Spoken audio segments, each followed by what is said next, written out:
In the speaking circuit, in the training circuit, you're known, I've heard others say, he's known as the mentor's mentor. I'm known for closing with precision, predictive precision, and doing it without talent. It's technique. Talent is not transferable, but technique is. Coach me here. What would you do step by step, or what's your process like to get me from a flop to a winner? This is the technique that changed everything. It's called permission to reveal. You have to hook them. And the easiest way to hook them is using the wall of power. Somebody's listening to it and they don't have the experience. They're just starting out. What would you suggest they do to get that speaker? If I was starting out again, I would find 3 people. One of the things I learned in speaker training, never make a point without telling the story and never tell a story without making a point. People waste so much time on their friggin' story. The audience doesn't care about your story. But what's more powerful is focusing on their needs and what it is they're going to be able to achieve, receive, and believe right then. You have now achieved the wall of power, which brings us to the third most important and highest converting technique, which is called... Hey everyone, welcome back to another episode of the Relentless Goal Achievers Podcast. If you are coaching, speaking, training, or selling, my friend, this episode is absolutely for you. My guest today, Joel Bauer, has trained some of the world's top income-producing speakers, presenters, and online marketers for decades. And I'm talking about at least 4 decades. Joel's principles have set the bar for speaking, teaching, and closing at the highest level. Some of his notable graduates include Peng Joon, Myron Golden, Dan Locke, and Redrick, just to name a few people. Today, we're going to learn how applying Joel's strategies will help you break free from limitations and monetize your expertise like never before. Joel, welcome to the show. Eric, thank you for having me on. I know you're very selective. I know you want to create real value for your audience. And I said to you, you can ask me absolutely anything, and I will address it with transparency. I love it. So in the speaking circuit, in the training circuit, you're known, I've heard others say, he's known as the mentor's mentor. Tell me about, how did you get that name? I want to have that name. I think it's kind of a ridiculous title, because I think that the greatest mentor in the world is you, me, anyone who has someone else come to them, trust them, take their guidance, make the moves, and they succeed. And I want people to really wrap themselves around this concept. We are all the greatest mentor in the world for the person that chooses us, really trusts the process, and produces the results, and then transcends the results that they wanted. So I don't want anyone to ever compare themselves to Tony or Joel or Jenny or anyone else, because we all have this capacity. And through the internet now, which has made everything infinitely easier, it's never been easier. I remember when it was difficult. Finding an audience now, you can target it with precision. And the mentor's mentor was a term that Mark Victor Hansen of Chicken Soup for the Soul fame, he's the one that said, Joel's the mentor's mentor. And I think he's a guy who just says nice things and looks for the good in everyone. I had trained him personally with Robert Allen. They brought me down and paid me for a consulting day and took my courses. And that's where the term came from. But I don't think I'm the mentor's mentor, even though probably 20% of the people I train are mentors in their own right, who want to raise the bar and scale their bottom line numbers, both online and offline, in presenting their offers and opportunities. That's what I'm known for. I'm known for closing with precision, predictive precision, and doing it without talent. It's technique. Talent is not transferable, but technique is. So this doesn't require talent, and it doesn't require 40 years. If someone can deconstruct their process and show you exactly how to take your life experience and plug it in, you will be able to monetize both online and offline, and you'll be able to do it with predictive precision, Eric. So for over 40 years, you've been teaching live on stage, or you've been speaking publicly. Tell me, how did you get into that? I was a really terrible magician at about 8 years old.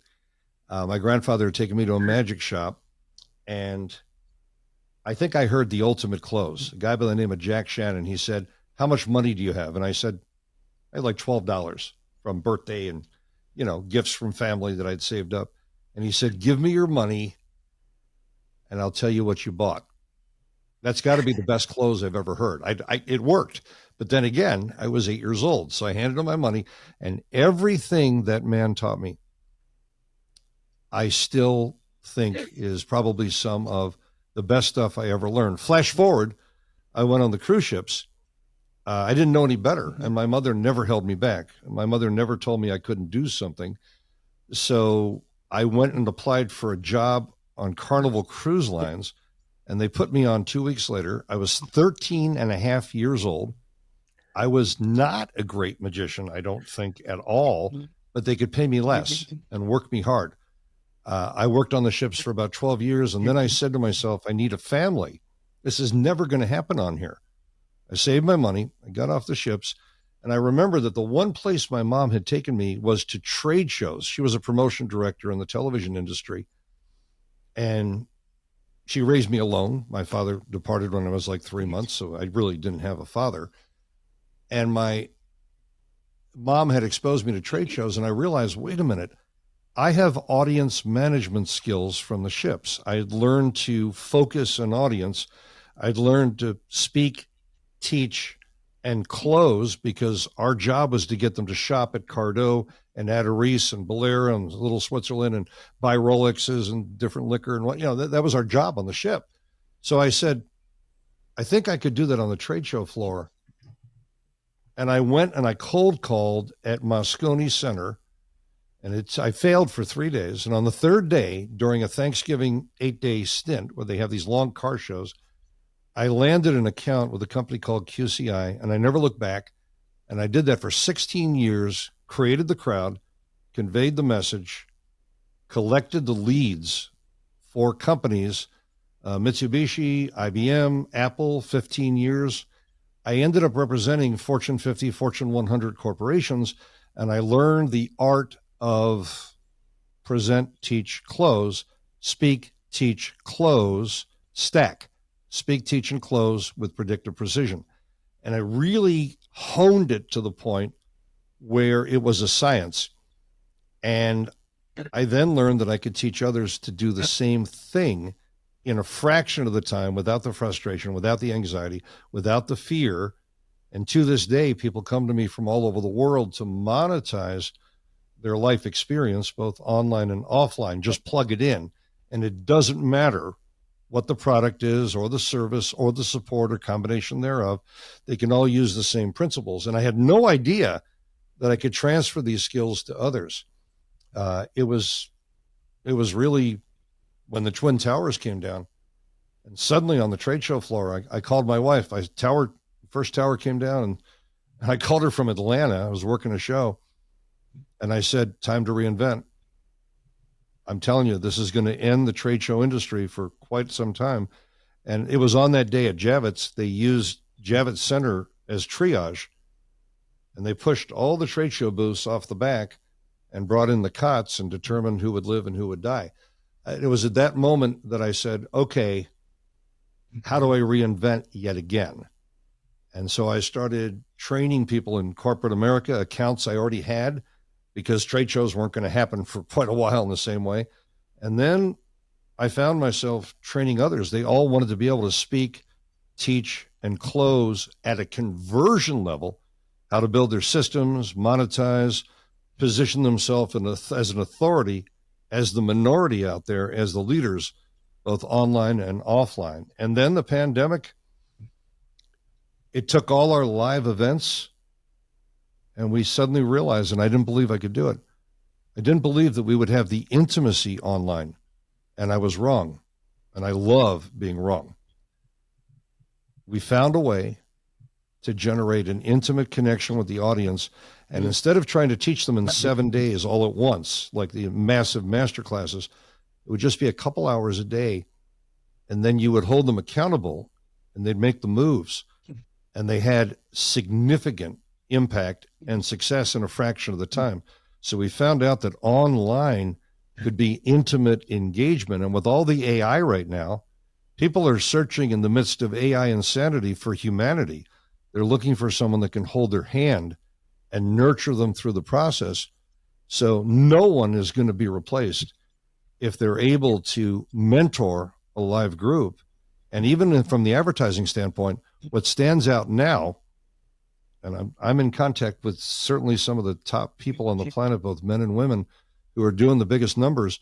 And what's standing out is personal communication. I consider, Eric, your podcast an example of the only effective social media, because whether it's a small or large audience, Eric has the trust of X amount of people. He has their ear. If I can create value for those people, this is the most productive time I can spend on the planet versus having to spend $200,000 on Facebook advertising and hoping some people will dial into my message or notice it. This is more effective. So anyone watching Eric here, there's a lot to learn. And if you listen to some of the podcasts he's done, he really listens. He asks the right questions, and he's allowing that person to have access to an audience and hopefully create real value. The people I've heard you interview have created significant value. This is actually an incredible platform. Oh, thank you so much, Joel. So you're an expert, right? And you mentioned that speaking from stage and closing and teaching, there's a science to it. So when I hear that, that means to me that anybody can learn to do it. I've never had a failure when they make the moves. I have 100% failures when they just listen and do nothing. They just tend to be where they were with a little more knowledge, and knowledge without action, as we all know, is irrelevant. You can be the brightest person in the world. What can you actually apply? What moves are you making? And I'll tip anything you want here. I don't know how long you allow these to go on, but I have a lot to share. I'm going to squeeze everything out of you because I'm a speaker, and there are some times where I'm on stage and I convert, and there are other times I'm on stage and nobody buys. And I don't quite know what I'm doing wrong. But I'll tell you, we mentioned, Russell Brunson being one of your students. And I was at a 10X conference in Miami probably 5 years ago. I can't remember where. And Grant did it at the Marlins Stadium. So he had Russell Brunson be the first. Yeah. Well, Russell was the first speaker for the event, or one of the first ones. And what they didn't realize was the echo, the terrible sound and the echo in a stadium when you're talking from a mic. So nobody could hear him. So Russell comes out there doing his thing. Nobody could hear it. And I can't imagine what the conversion rate was like. Then they put up these curtains to muff the sound a little bit. He had Russell come back and do the same presentation, I think, next day. And I heard it was the record breaking, like over $1 million in 1 hour, something like that, closed, which was insane. So I know there has to be something there. So if I come to you and I say, Joel, I speak, I train, I like to sell some of my programs from the stage. What would, coach me here? What would you do step by step, or what's your process like to get me from a flop to a winner? Yeah, I'll share very precise, duplicatable, replicatable, transferable moves right now. I appreciate it. Apply. I would advise them, because they probably won't listen to this podcast again, which is a mistake. They're only going to get 3 to 10% the first time. They're going to get 30 the second time they listen to it. They're going to get about an 80% retention the third time. I don't care how bright they are. You only get so much on the first, and I'm going to omit anything that doesn't work here. So when Russell, who shared this with Grant Cardone, since you mentioned them, I'm not name dropping here. Russell trained with me. If you go to his perfect webinar online, he mentions that I train with Joel Bauer.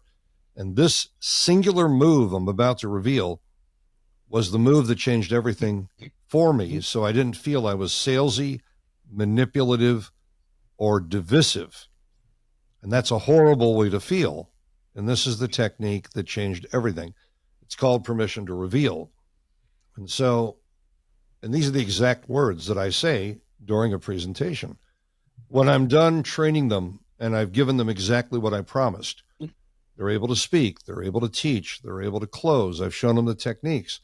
I will then say to the audience, may I have permission to introduce my family and the system that's put me in a position where money is no longer a concern. I want you to know that if you don't want to meet my family for a moment and the system that's put me in that position where money is not a concern, this would be an excellent time to leave. I fulfilled all my promises. I don't want you to ever feel that you're being sold something from me, because I'm about to reveal an opportunity that is massive and no risk. And if you were to fail, I will even pay you. I will pay you if you fail. I only ask that you make the moves. So this is what Grant went nuts over. He had never learned this technique. He had never asked permission. They just go into a sales close. You ask permission, and by framing it, you don't get the bad mouthing online. Oh, there's always someone who will say something negative, especially if you're successful. People love to knock you down to feel better about themselves. But this technique of permission to reveal was the game changer for Russell, and he has never presented since without asking permission. Now, that was one of many techniques. This is what I trained Russell, and I realize that this is a podcast, so most people probably aren't going to see the video transmission or video copy of this, but I hold here 20 moves. And of the 20 moves, the most monetizing moves I will now discuss until we're out of time. Can you give me some idea of how long we have? Because that will enable me, and empower me to customize this and give you as much as I can in the shortest period of time. If we don't cover enough, I'd like to do a part 2, because I think the value is great, but we have about 35 minutes on this one just because I have another meeting. We're doing fine. That's about right. I have a live webinar today, which we then put on autopilot, and it runs itself through advertising, and then it fuels our 5-day event online. So I really believe in relationship. I believe that if you have an audience and you have multiple points of exposure and you can deliver to them, over deliver to them, and then get them to implement small incremental moves that add up to an actual result at the end of less than a week, you're going to have radical results, and they're going to produce. They're not only going to monetize, but they're going to have a sense of contribution and a sense of significance. So the first technique, which is most Joel, sorry, I'm sorry to interrupt you. Yeah. Let me just make sure I got this right. So if you have an audience, multiple points of exposure, over deliver to them. And then what was the other one? The whole idea is you want to build a relationship. And the mistake people make is they think that their webinar, or they think that their micro 90-minute workshop, when you're always going to have higher conversion if you call something a workshop, because it sounds like you're actually going to achieve something or work on something. The word webinar, unfortunately, usually implies sales pitch. Usually, there's going to be a webinar and there's going to be a sales pitch at the end. So just changing one word, calling what you do a workshop, but actually making sure they can produce a result makes a real difference. I believe in a 5-day masterclass, very often called a challenge. And I don't like the word challenge, but it is a challenge. There's 5 small challenges that are doable and achievable. And because you show up every day for 5 days on time, over deliver, address their questions, do exactly what you said you were going to do, by the 3rd day, they're in a relationship with you. And they come to want to trust you. Now, you don't actually build trust in 3 days. Trust is the result of never letting someone down, never lying, never distorting, never deviating from your promise over a period of about a year. And then there's a point where people actually trust you, but you can create the desire to want to trust someone. And so by day 3, then day 4, they're literally over the precipice. Now they're going, this is the voice of reason. This is sanity. This is humanity. This guy has already had me, this gal, guy, he, she, they, them. They have already gotten me to do some amazing things. Now you're at day 5 and you connect all the dots and you give them the vision for their new life with this new series of skills, and you sell them nothing. This is where the trust comes in. They apply for an opportunity later that day to be in a separate session they did not invest in. And I want everyone to write this down. They need to invest at least $29. That's the magic number. Not 18, not 19, not 197, 29. Less than the cost of breakfast for one at the corner deli. Why is that important? They have a money-back guarantee on the first 2 points of contact, so they know they're not at risk. And then, because they have some skin in the game, they will actually show up. If they're not paying, they will not show up. Your dropout will be huge. You might have 2,000 people sign up and maybe 40 show up because there's no skin in the game. There's no commitment. They're distracted by the next shiny object. So it's vital to have enough time with them, 5 days, 5 moves, actual delivery. Then they go to a breakout session where I actually create an opportunity for them to train with me for a year. Not that it takes a year to succeed. It's about 3 months. Give them all the tools, all the templates, put them in a position where money is no longer a concern. That means we make the unaffordable affordable. And if they fail and they make all the moves during that year, I will not only refund all their money, I will pay them $1,000 just for, which is more than they would have generated in an interest-bearing account. So you take all the risk away. Now that's the framing. So let's talk about technique number 1. And this is the mistake that the majority of speakers make. From the get-go, when you are introduced, let's say it's a producer, or let's say it's Eric, and he's bringing you on his platform. Eric did an intro. Now, that intro may have been a derivative of what we wrote and submitted to him or the research that he did. But if Eric had shown a video, if this was not just a podcast, but, a full, like Joe Rogan, there's only a few people who listen. Most of them are now watching. It's video, voice, and data. We have to involve all of their senses. So in order for every speaker here to increase their closing ratios, when they make an offer, they've got to do 3 things. And this is not NLP. This is not pseudoscience. This is not biology. This is biology 101. You have to see it. You have to hear it. And you have to feel it. They have to do all 3. Most speakers, like me right now, I'm just a talking head here. Unless you can see me hold up or show you a visual or show you a given process or take you through a transformation mechanism, which involves you pick this up, do this. In the words of Confucius, tell me and I will forget. Show me and I may remember. Involve me experientially and I will break through and transform. The audience has to have an experience. So they have to see it, hear it, and feel it. So at the beginning of your presentation, whether like today, when I do the webinar later on today, which will then be recorded and it'll run automatically, at the beginning, there's a short 60-second video that transports the audience into what it is they're going to be doing, which will be speaking, teaching, and closing. So they need to experience the connection of speaking and the impact it has. They need to teach something, so they need to see that I'm teaching and people are responding. And the third thing they need to experience, people holding up order forms, checks, cash, Discover, MasterCard, American Express. They need to see that there's a result. Now they know. We need to project them into what they're going to be able to do as a result of our workshop, our webinar, our training, or our consultation. Speakers don't do that. They simply start the thing when they said they were going to start it. Sometimes they start late. Automatically, you lose trust. You have to be punctual, and you have to cut right to the chase.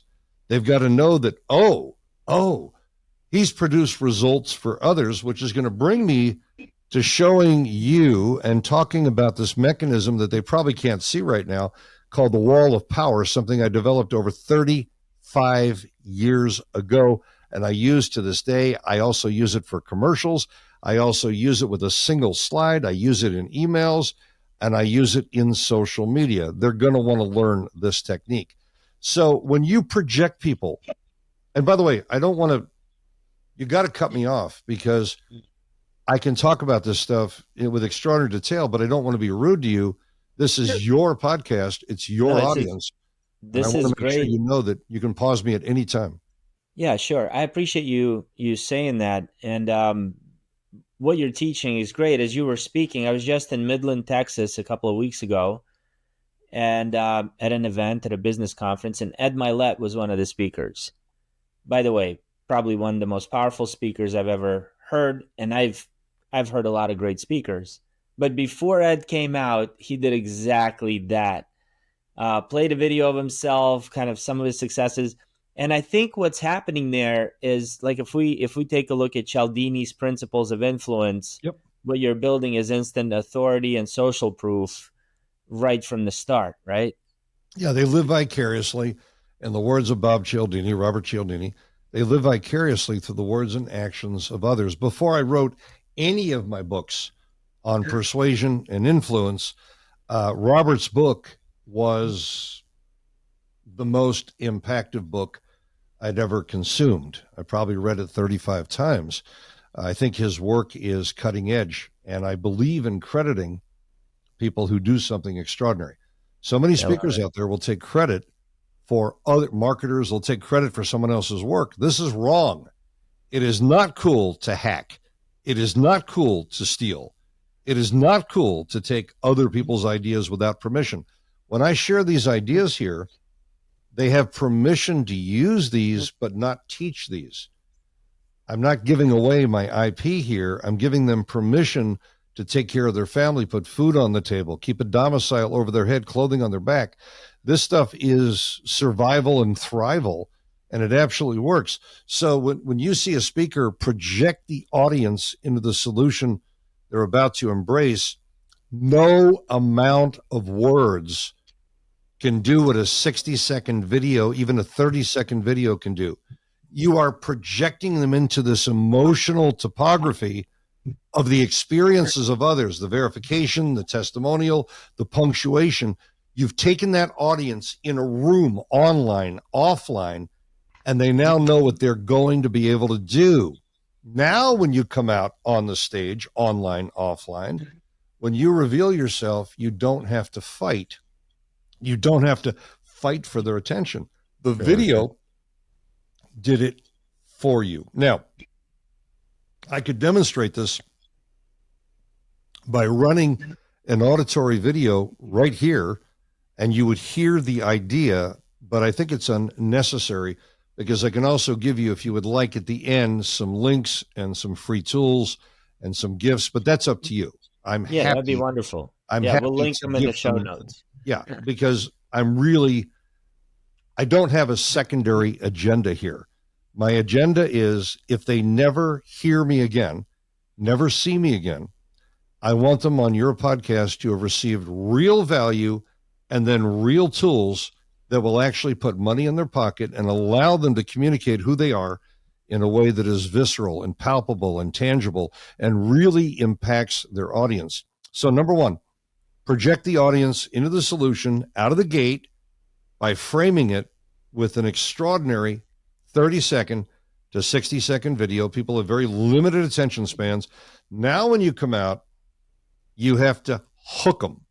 And the easiest way to hook them is using the wall of power. And the wall of power is a series of photos of people that you've already impacted, preferably with you, with that individual, and it represents a diversity. And so now you get to tell. Is that Jay Abraham on the bottom right? Or who yeah, is on the bottom right here is Dr. Ivan Gail Carney. Oh, okay. And I see Myron Golden. Yep. Peng Joon is over here. The Sumrocks are here. This is Dan Locke. And a host of other people that people may not know. This is a multi-billionaire, Rob Gould, who literally told me that if he had found me sooner, he would have made a lot more than $3 billion. He probably would have made 10. He was missing the emotional connection in all of his marketing and all of his positioning as an internet marketer. He was the man behind a company called Alchemy, and he was there from the inception of the internet. And he said, man, we just didn't have the emotional component. Emotion motivates all buying decisions, not logic. I would agree. You can defute someone who's very logical. If they get a bad feeling, doesn't matter if the contract's signed, deal's over. You're not going to recover. Yeah. Real quick, I'm going to pause you for a second. Somebody's listening to it and they don't have the experience. They're just starting out. Maybe they just finished their 20-year career. So they have the experience. It's just not documented. They don't have the video. Correct.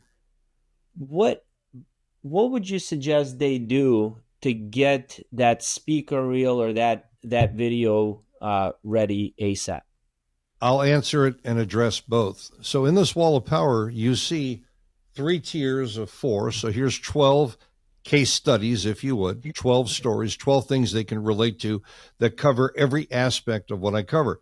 But if I was starting out again, I would find 3 people. I would find a female, and I'm going to be very exacting here. You want to find a female about 45 to 50 years old. Not too young, because young people don't have money generally. Okay? Older people do. Remember, anyone that puts down Facebook isn't too bright, because Facebook's got 2 billion people with the money. Facebook is an older audience and everything else thrown in, and Facebook owns Instagram. So you don't mess with Facebook. Facebook is a free opportunity when used properly. I've made a fortune through Facebook. Instagram, sure, it's concomitant. The 2 of them fit together. So I want a female, about 50 years old, 45, 50 years old. Now I want a male, about 32 to 40. That's the male component. And now I want to find a married couple that could be anywhere from 40 to 60 years old, married couple. That's the combination. Always start on a female, go to a male, end on a female. This is a formula like A squared plus B squared equals C squared, Pythagorean theorem. This is a mathematic formula that deals with emotions. Start on a female, go to a male. Now that you know what you're looking for, you offer to help them for free, no charge, in return for their testimonial, verification, and case study. You want to track all the moves they're making. And now you must make sure they succeed in real estate, in sales, in some type of conversion in the insurance industry, as a mommypreneur, as a daddypreneur, as a serial entrepreneur, whatever it is they wish to do, you must make sure that they succeed if that's what you're offering. And there's only 3 things you're going to offer in life. It's either going to be financial, emotional, or physiological. I'll explain. There is nothing you're going to choose to offer anyone that doesn't fall under those 3 categories. You either teach something that allows them to make money. There's your financial. If you teach something that makes money, that's a financial solution. Solid. Second category. If you take someone from depression and regression to exaltation, to transcendence, to enlightenment, if you shift them emotionally, that's the emotion. Anything that shifts them emotionally to a better place and with grace falls under emotion. Number 3, if you physiologically take them from cancer stage 4 to cancer no more, the elimination of inflammation. If you help them eliminate the pain, diminish the pain, that's a physiological transformation. There is nothing you can think of on this planet that doesn't fall under one of those 3 categories. I just really simplified this. So once you know what your message to market match is, that's the pitch. So if you're pitching this female, male, or married couple, you're pitching them on this solution that will help them either financially, emotionally, or physiologically, even though some of you will help them in multiple categories, if not all. Now you must make sure they succeed. And using your iPhone or your Android, which everyone now has, I don't know anyone, even the homeless, because they will give the homeless cell phones for free so they can vote. Everyone's got a cell phone now, unless they're just friggin' out of their mind, and even they have cell phones. That cell phone has a built-in video camera, even an inexpensive cell phone, that allows you to prove and verify that the person made the moves. They verify it through you. Now you have the faces that are going to go into your wall of power. Now you have the testimonials and the verification that you can edit for free, because now editing software costs $0. There's over 39 programs that I've seen and played with that are free. And so everything we used to have to pay for, there is a free alternative online, including all of the AI. So people don't have an excuse anymore. They now have their opening video. They have the ability to project people in to the and there's no shortcut for this. There's no shortcut. I'm telling you, if you just help those three categories, female, male, married couple, you have now achieved the wall of power, which brings us to the third most important and highest converting technique, which is called the Silent Salesman, or the billion-dollar principle. Yep. I'm going to go to a commercial break. No, I'm kidding. We're not going to do that. No, talk to me. We're going to hear that because that's really interesting. But my curiosity lights are going off, and I got to know, like, what is it about that woman, man, back to the woman technique that works? Why does that work? Females make the buying decisions in life. They buy the homes. They buy the kitchen, the bathrooms, and the house. Men buy basements, attics, and closets. Whole different buying motivation. Women make the majority of, if you have a woman in your life and you're not respecting her choices, she's not going to be in your life very long. This is the Mother Earth. This is the Mother Load. This is the Mother Ship. You don't hear father in there at all. Mother is real important. When we learn to relate to women, we get the men as a bonus. When we relate to the men, we do not get the women as a bonus. So why not just show the woman, right? So you show female, a woman, man, and just a married woman, with kids or something. Why go woman, man, woman? The order and the sequence is formulaic. I've been doing this and teaching this 43 years. I've been training people, live events, online, offline. I've trained over 2 million and 5,900 plus at the highest level. And we're discussing high-level techniques here that I'm really simplifying here, doing the best I can auditorily without giving them the tools, the boilerplates, the templates, where they can just plug directly into the process and get it done in a fraction of the time. The female, you must show respect for the female as a speaker, as a communicator, as a marketer. If you leave the female out of the equation, you'll get the male, but you're not going to get the female. If you get the female, her attention, her respect, and remember, every man was first a female.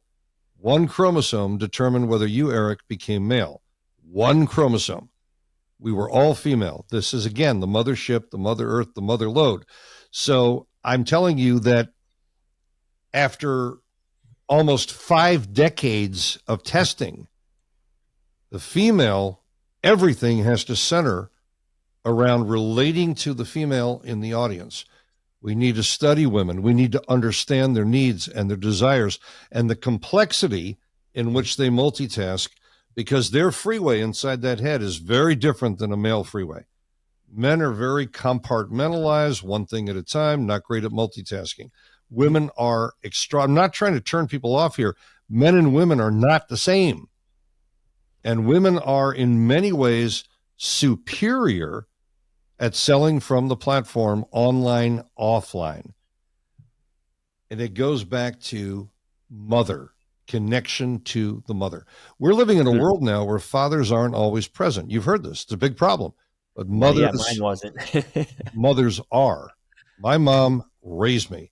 I have tremendous respect for the female. My wife does everything.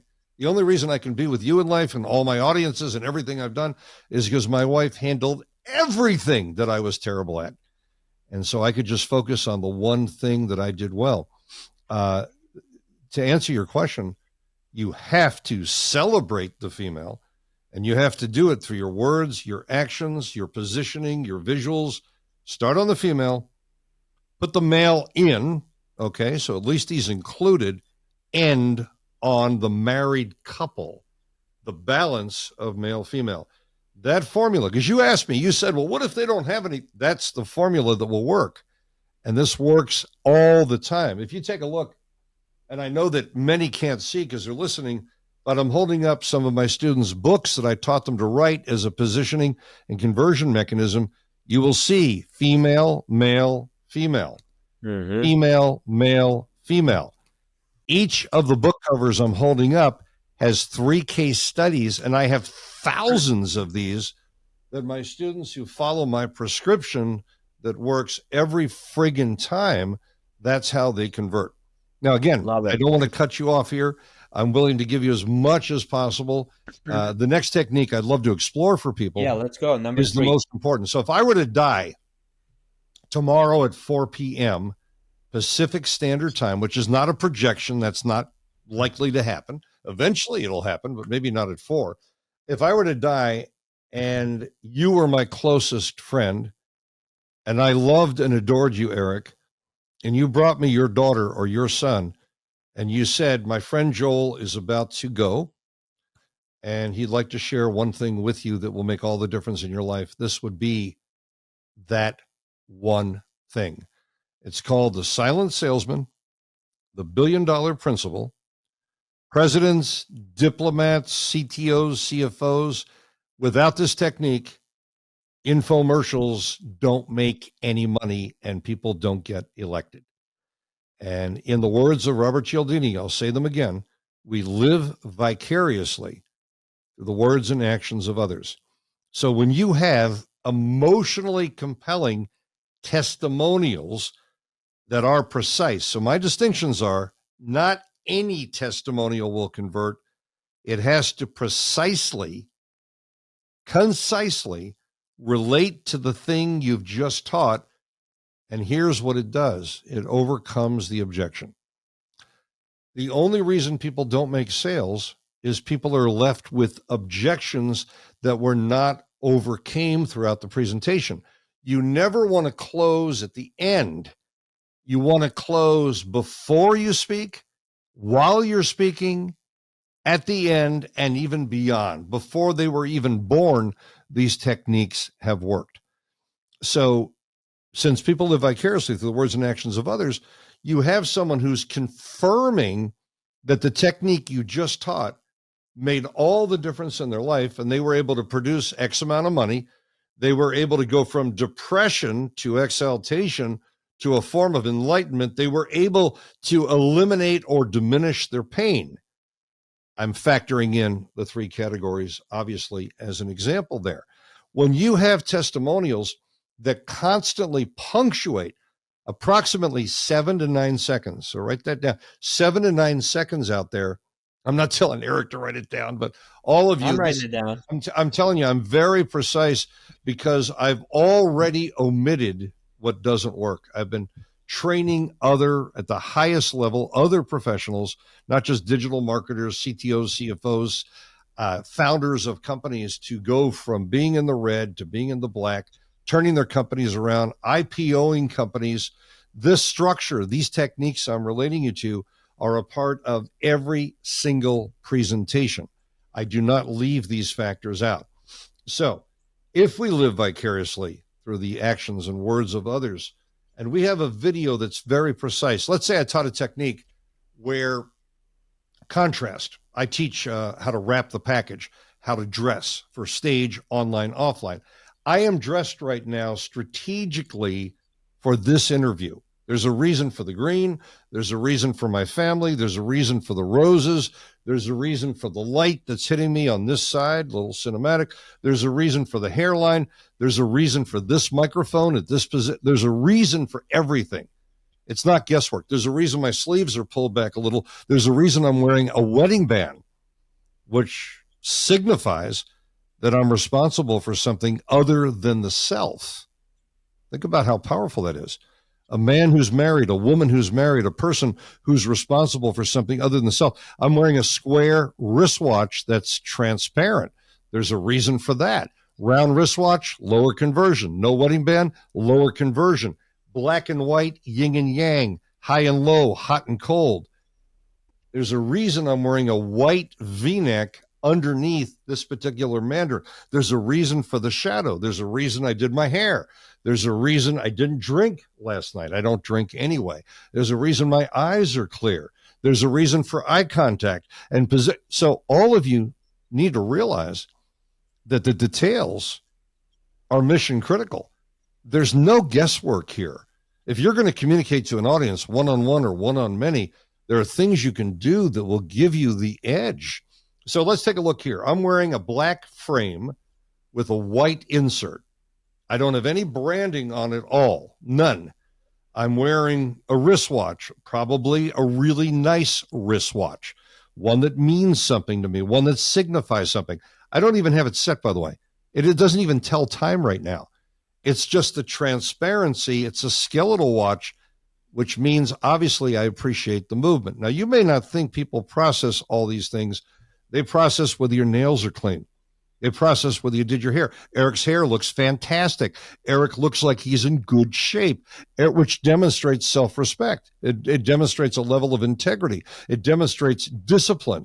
That Eric has Mike Tyson on the wall there. There's a reason, the fight from within, who Mike Tyson has been. So when we start to look at all the details and we stack the details, it makes a huge difference. So one technique, if you put a contrasting color, yellow, white, royal blue, okay, red, and a black frame, whether I'm wearing a suit jacket and I have a shirt of that contrasting color, it frames your face and brings attention. So if I'm wearing the black sleeves, it's going to bring attention to my hands. It's going to frame my face. It's a framing technique. So when I teach the audience how to dress, how to package, how to position, the audience immediately knows they can do it. Only show them what they can do, not what they can't do. Now, if I were to say to someone, how have I made a difference in your life? And I just taught you, Eric, the simple framing technique of dark shell and contrasting one of the 5 power colors to frame your face and frame your hands. You could then say to me, just changing the way I dress based upon Joel's technique and revelation makes a significant difference in how an audience connects with me online, offline. That testimonial confirms what I just taught. So you don't want random testimonials. You want testimonials that either set up what you're about to teach or confirm that it worked, which overcomes the objection. At the end of your presentation, because you didn't just pile them up at the end, you've already overcame their objections. Top 5, too expensive. I need to think about it.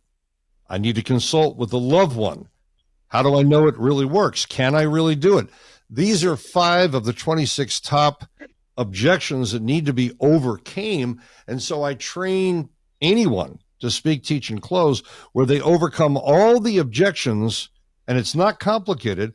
And their slide deck is critical. People need to see it, hear it, and feel it. As I said, sensory involvement. Eric. Yeah. Wow. That was pretty powerful stuff, Joel. How do you close? You say you need to close before you speak, during, and after. And then with these testimonials, are you literally, you mentioned, I'm going to show this testimonial before I teach or right after I teach. By the way, if you're a speaker, one of the things I learned in speaker training is never make a point without telling the story and never tell a story without making a point, right? So it sounds to me like there's a somewhat of a story and then you're making a point with the testimonials. Are you just I actually, during your presentation showing it? You're going to find that I'm going to say something now that's really going to bother you and your listeners because I don't believe in telling stories. Story, if you actually look up the definition, is a fabrication. The story of Alice in Wonderland and the Cheshire Cat. It's a story. We don't want to tell stories. We want to find the truth in experience that we had that was so emotionally compelling and profound that we can't shake it. And it relates to the thing we're teaching. So it's not a story. It's a part of our history. It's an anecdote that allows us and gives the audience permission to relate to us or someone we've already empowered. So I do not tell a bunch of stories, not at all. I project them into what they can actually do and demonstrate through my students. I'm going to slow down here for a sec. This is so important.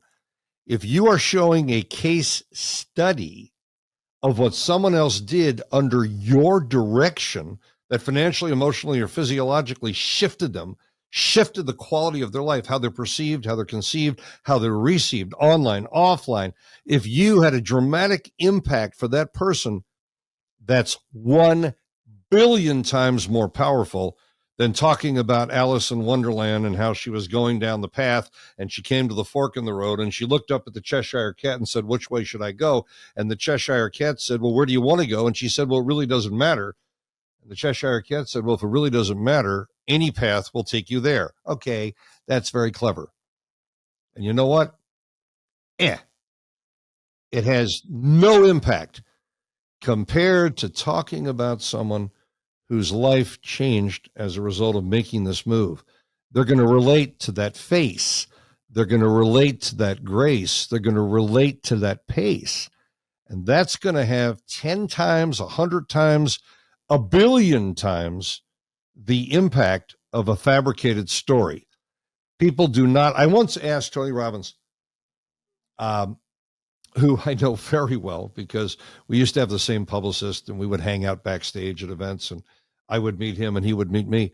And I said to him once, I said, Tony, that story you just told, you wrote that? He said, yeah, it's a metaphor. I said, what if we just find the truth in your life and we don't write anything? We just find the same metaphor, but based upon your actual experience. But what if, Tony, we took one of the experiences of your students, someone who graduated your process or applied your principles, for example, contribution and sense of significance, which are universal principles. What if the audience heard what happened to someone that was in a room just like the one you're in? Don't you feel that might have greater impact? And he said, that would have greater impact. I said, Tony, we don't have to write anything. We just have to look for the truth. And it's a lot easier to remember the truth than to remember the fabrication, which is always a lie. A story is a lie. It's a fabrication. You never want to lie to your audience. You never want to fabricate. You never want to be clever. Again, show them what they can do, not what they can't do. And they can relate to what other students have done and what you've done. For example, and Eric, I know that if you've had speaker training from someone out there, they'll always tell you to tell your story, and they work on it, and they craft it. I'm going to tell you my story now in less than 60 seconds, and I never take longer. Born with spinal meningitis, 2 spinal taps. Mom was told I'd be dead within 7 days. They sent her home with 7 Valium. Her sister leaned in when I was 6. She said, Joel has a problem. He's mentally not put together. You need to put him in a special school.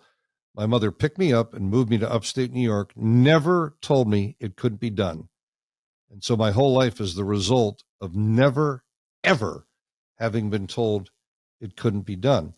Now, maybe I do have a problem, but at least I'm high functioning. That's my entire story. That's it. That's it. I don't linger. I don't waste the audience's time. I have images backing it up, showing me as a baby, blah, blah. That's it. People waste so much time on their friggin' story. The audience doesn't care about your story. They care about what you're going to do for them financially, emotionally, physiologically, and then they'll listen to your little 60 seconds. Oh, the journey, the standard copywriting journey. There's nothing wrong with it, but what's more powerful is focusing on their needs and what it is they're going to be able to achieve, receive, and believe right then from that one point of contact with them. That's going to make all the friggin' difference. We need to realize this is not about us. They're not coming to your event. They need to be coming to their event. I'm speaking, I think, December 1st on a stage here in LA, and most everything is online now. And all I'm planning for is, how do I create for that audience a life-changing experience in that room knowing I may never see them again. That's all I care about. I don't care about the sales. All I care about is that they have a transformational experience. What can I do where they don't have to take notes, where they can take specific action that day, that night, that will impact their life and their bottom line? And that's what'll differentiate me and separate me from all the other speakers that are talking heads with tons of data that we could have gone to ChatGPT for. Some, look, you got way more experience than I do. And as you're talking, I'm just thinking of speakers that I grew up admiring, like Jim Rohn, Les Brown, Ed Milet, who I just saw. Yeah, wonderful speakers. Bedros Koulian, and all these guys, I think, close from, Jesse Itzler, probably one of my all-time favorite, right? And every single one of them, amazing. Every single one of them, I call it stories. Maybe I shouldn't call it stories, but I'm just making a distinction about, I'm in no way knocking you down or telling you not to do what you've been told, because it's very effective. I'm talking about what I believe, right, is more effective, having trained some of the biggest names on the planet. And when I say biggest names, highest producers. I will never forget, I was speaking with Tony Robbins and Les Brown at the Speaker Author Network group. You see my eyes scanning as I'm trying to remember this event. It was called the Sang Group. It was a Larry Benet event. Tony's on stage. I was the opening speaker, and then the middle was Les Brown. So Les is walking towards me, and Tony just came on. And I'm in tears because I was listening to Les Brown. I believe potentially the finest speaker who's ever lived, because of the emotional, cathartic outcome. He moves you to tears of joy and tears of understanding and aspiration. So Les walks up to me and he said, "Joel, I need you to train me." I said, "Les, do you see these tears? This is the result of you. And they're not going away. I'm all messed up. You just messed me up in a good way." He said, "Oh, I can make them cry, but I can't make them buy." He said, "Joel, I don't know how to close. I don't know how to frame the offer. I know how to speak and transform people emotionally." But he said, "My work's drying up in corporate America. There's only so many people that'll have me on that stage for X amount of dollars. I need to learn to close." And so I accepted him in my program. So it's not enough to make them cry. I love it. Know how to motivate the investment, and you've got to know how to build your guarantees, and you've got to over deliver. You got to make sure that when you make a representation, you can deliver on it. Okay, Joe, I could spend probably the next 3 hours with you on this. Tell me about this 5-day challenge, because you got me really intrigued, and I'm sure other people want to hear about it too. And where can we sign up for that? I'd like to just gift you something that's $5,000 for free to your people. So if they would just go to, this is really easy, at Joel Bauer Mentor, at Joel Bauer Mentor. And if they DM the following words, the number 5 moves, they will receive my master training for free called the 5 Moves to Authority. So this is obviously Instagram at Joel Bauer Mentor, all one word, and then just DM 5 moves, and you'll receive a master course, 5 trainings. And here's the beauty of it, Eric. It'll take less than 3 hours out of their life. They'll receive the tools and templates. And then at the end of the course, it'll invite them at no risk to embrace the 5 moves to monetize, because now they'll be prepared as an authority, and they'll know that they need to close. And that's when they would train with me in the art of closing for a full week at the 5 moves to monetize. Now, I don't know how long this is going to be out there or whether I'll still be offering it. I'm not trying to perform scarcity here, but it's the truth. But right now, at November 2025, that's what I'm gifting. And there's no upsell, backsell, manipulation. I just gave them, through you a $5,000 course that takes less than 3 hours that will actually have massive impact. The 5 moves to authority. You must be positioned as an authority, which is the minority, and then you must have the 5 moves to monetize, some of which I've discussed here, but the difference is we'll build them together, we'll actually implement, I'll even bring them in audience. Eric. I love that. Joel, you've added tremendous value. I seriously can spend another few hours with you. Unfortunately, I have to run. Thank you. Thank you so much for your time. Guys, go to @JoelBauer on Instagram, @JoelBauerMentor, and DM 5 moves to get this gift. We super appreciate it. Thank you so much, Joel. Before we go, is there anything that you were hoping I would ask you that I didn't? Yeah. Is there one insight that surprised me that I live by? Yeah. So I was conducting a masterclass before I retired my masterclass. I did 50 of them live on locations. And there was a gentleman by the name of Kyle Mallion who signed up for the course. I think it was $30,000 or whatever it was at that time. And I said to my daughter, this was on day 4, I said, we made a mistake. We accepted someone who is not the right fit, and he's not going to succeed. And I would like to wire him back all of his money, find out what his expenses are, pay for those as well. Because when I accept someone in one of my programs, we're guaranteeing results. And so we vet them. We onboard them. And if they're not the right fit mentally, emotionally, we won't take them because I'm guaranteeing results. She said, Dad, can we at least wait till the end of the day? It was lunch. And this guy hadn't spoken in 4 days. He was nicely dressed, nice looking guy, sat on the side, but wasn't talking to anyone. His head was kind of down. And that day after lunch, he walked up to me and he said, can I have the mic? Can I have a couple minutes to maybe express myself with this group? Because I don't feel like I have. And we hadn't said anything to him. And he spoke to that group and connected. And he said, I don't know how Joel did this. He says, I came here unable to speak to my children, my wife. Alcohol has taken my life over. I have a level of depression and regression that I never thought I'd experience. Totally shut down. And I now know that this event is pivotal. I don't know how Joel did this. He's made over 35 million in the last 2 years.